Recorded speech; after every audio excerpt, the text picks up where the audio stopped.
you're like me, you're going to look around for that crank sensor first. I couldn't find it. I couldn't see it anywhere, so I went to my information source, and it indicates that it's right down below here, and it's below a shield. It's right under a small shield. Well, as I look down in here, I see nothing but a big shield, but there is a little door right here. So you need to take this off.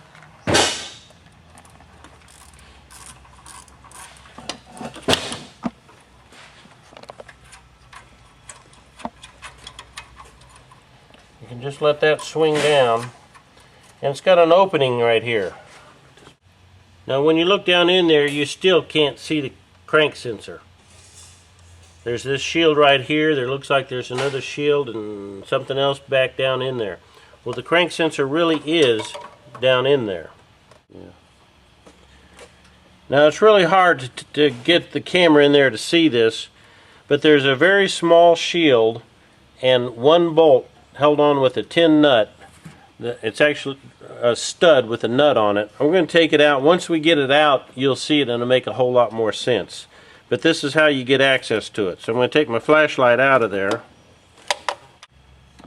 It's a number 10 nut that is on a stud.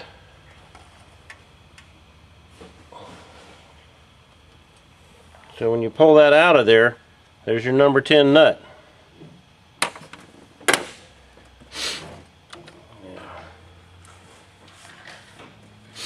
Now you can reach around this side and you can pull the shield off of there.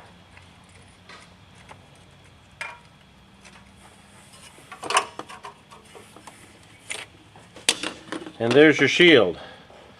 So to get to the crank sensor, this nut is on a stud right there, and the crank sensor is right in here.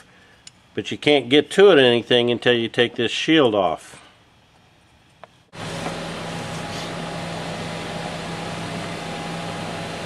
So underneath this shield is where the crank sensor goes. This is the new one.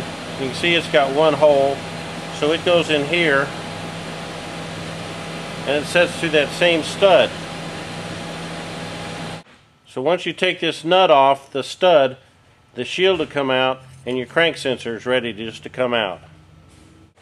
So I'm going to reach around in here and get in there and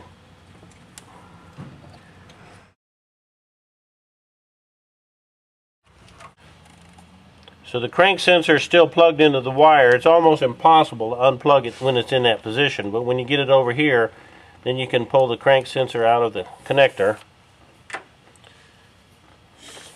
Take the new one.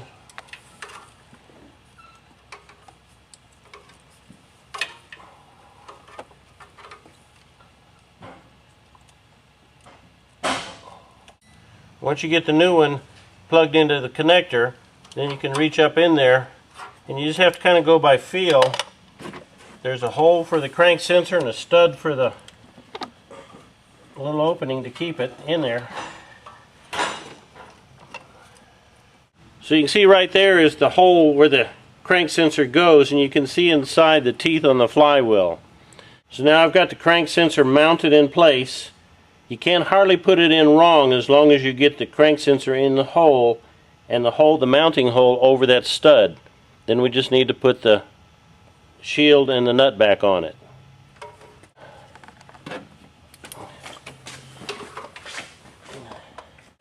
We have the shield over back in place, and now we need to put the nut on.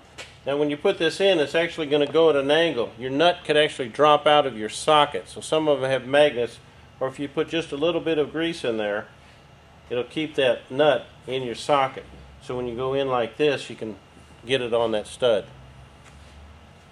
Okay.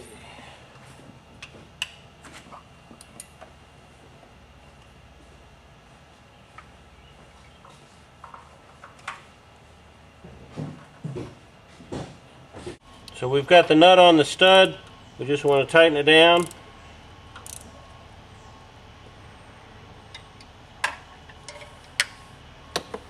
Put our cover back on.